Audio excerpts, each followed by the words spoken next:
Stories about widely known faith leaders often grow far beyond the facts, blending documented events with interpretation, admiration, and speculation. Rick Warren, known globally for his pastoral leadership at Saddleback Church and for writing The Purpose-Driven Life, has often been the subject of such layered storytelling.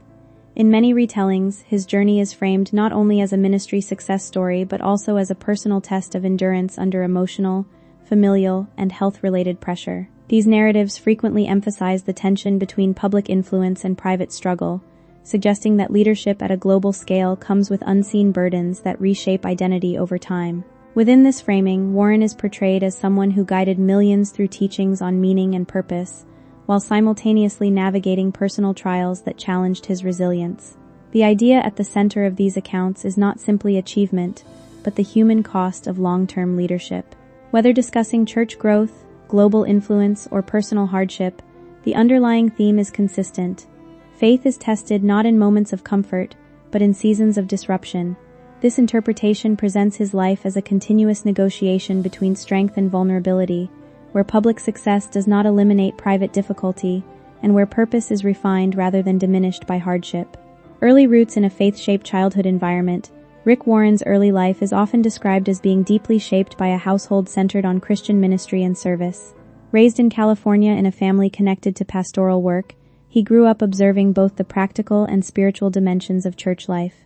His father's involvement in ministry is frequently highlighted in these accounts as a foundational influence, while his mother's intellectual and steady presence contributed to a balanced environment that valued both learning and belief. This combination of discipline, faith, and curiosity is often presented as the early framework for his later worldview.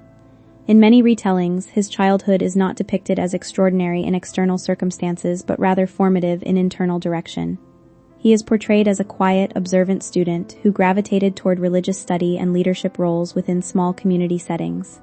The emphasis is often placed on how early exposure to service-oriented living shaped his understanding of purpose as something active rather than abstract. Rather than a sudden calling, these narratives suggest a gradual development of conviction, where repeated exposure to ministry work created a long-term sense of direction that would later define his adult career, education, spiritual formation, and emerging vision.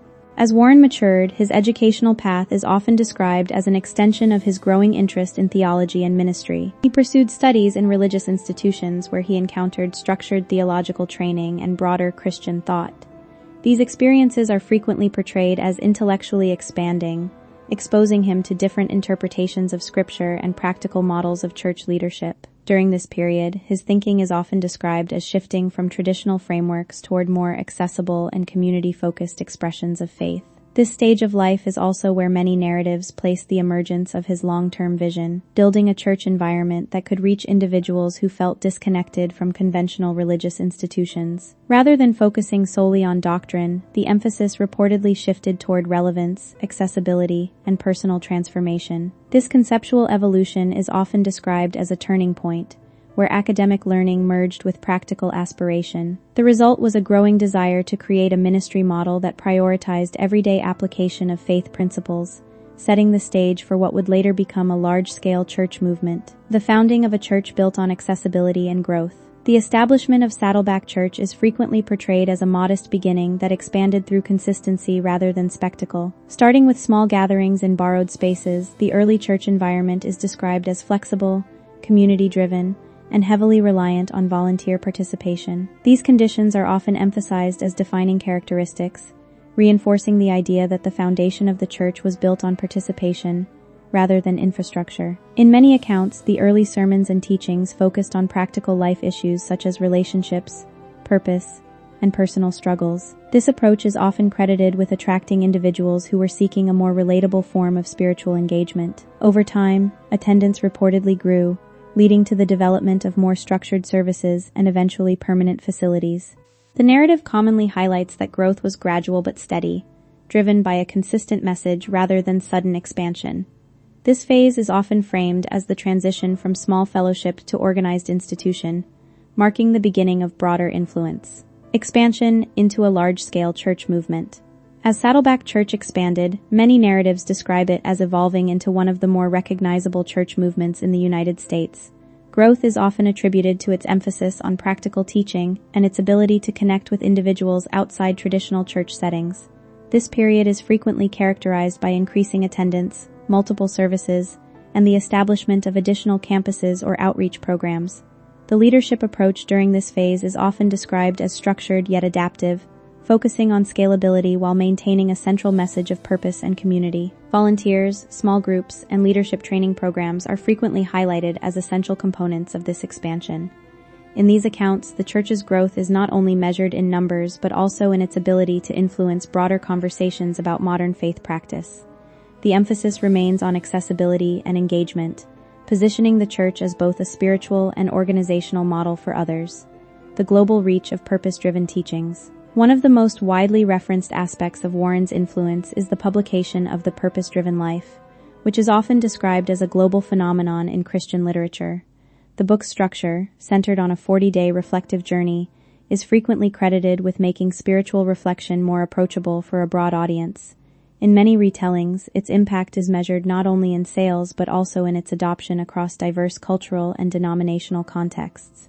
The message of the book is typically summarized as encouraging individuals to seek meaning beyond personal ambition, focusing instead on service, community, and spiritual alignment. Over time, it has been referenced in various public contexts, including leadership discussions, personal development programs, and testimonies of individuals who found guidance through its teachings. This phase of Warren's influence is often portrayed as the moment when his work moved beyond church walls and entered global cultural awareness, shaping conversations about purpose in both religious and secular spaces, leadership ethics, generosity, and public expectations.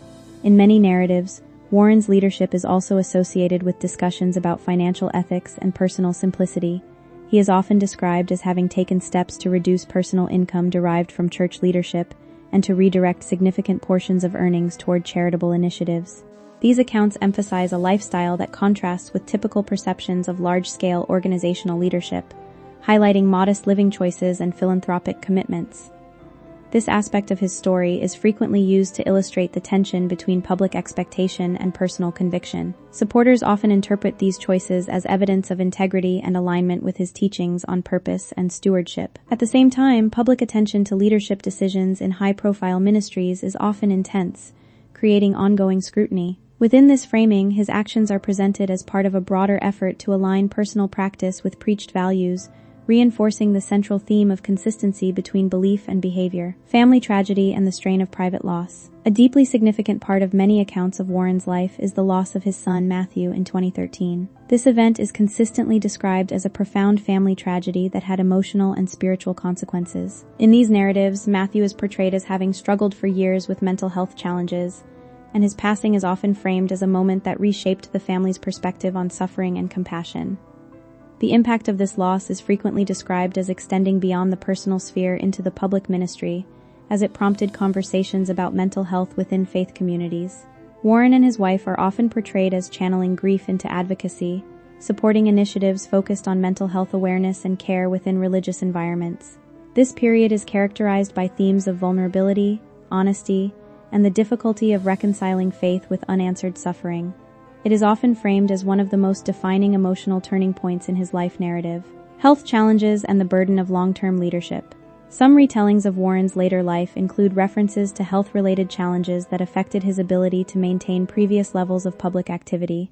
These accounts describe periods of physical difficulty and reduced public engagement, often linking them to stress and the cumulative demands of long-term leadership. While specific medical details vary across narratives and are not always verified, the central theme remains consistent. Prolonged responsibility can take a toll on personal well-being.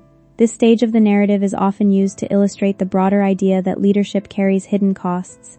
Public figures in ministry, according to this framing, are not exempt from physical limitation or exhaustion. Instead, their experiences are presented as reminders of human fragility regardless of status or influence.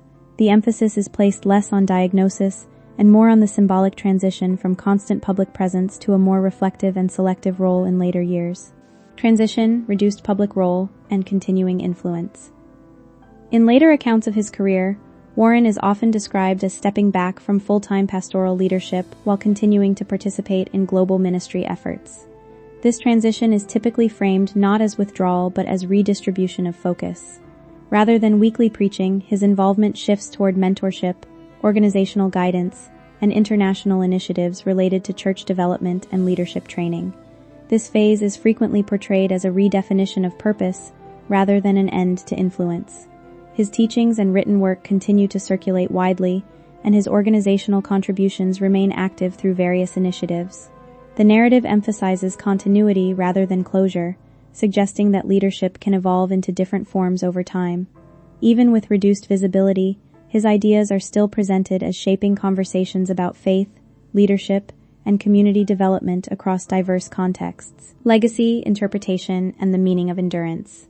The concluding interpretation of Warren's life in these narratives centers on legacy and meaning.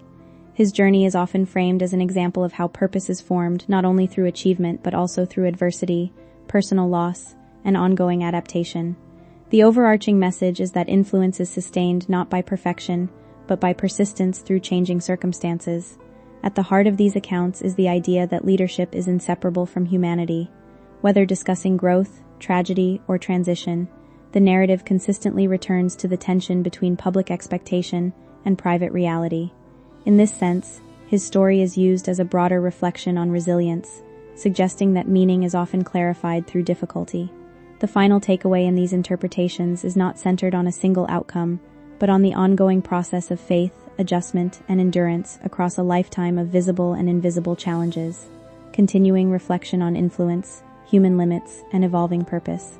Extending the interpretation of Rick Warren's life story requires recognizing that narratives about public figures often continue to evolve long after major milestones have passed. In his case, the later years are frequently framed not as an endpoint but as an ongoing adjustment to changing physical capacity, shifting responsibilities, and a redefined public role. This continuation matters because it highlights a broader pattern seen in many long-term leaders. Influence does not end when daily leadership duties decrease, but instead transforms into mentorship, writing, and advisory engagement. In these accounts, the emphasis moves from organizational growth to personal sustainability, where pacing and selectivity become necessary for long-term service. At the same time, interpretations of his journey often return to the tension between public expectation and private limitation. As physical and emotional demands accumulate over decades of leadership, the ability to maintain constant visibility naturally changes. Rather than diminishing impact, this shift is frequently presented as a different kind of contribution, one focused more on guidance than expansion. The central idea remains consistent with earlier sections. Purpose is not static but adaptive. Across the full arc of his life, as it is commonly told, the underlying message is that leadership matures into reflection, and influence persists even when expressed in quieter, less visible forms.